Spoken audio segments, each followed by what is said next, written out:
el primer motivo de tu vivir. Estar en ti de la misma forma que estás en mí. Representar en tu vida el beso, la emoción, la fe, esa ilusión.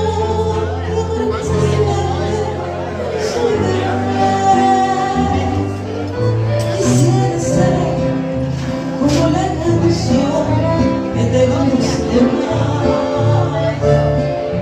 y así poder estar en tus labios y en tu soñar.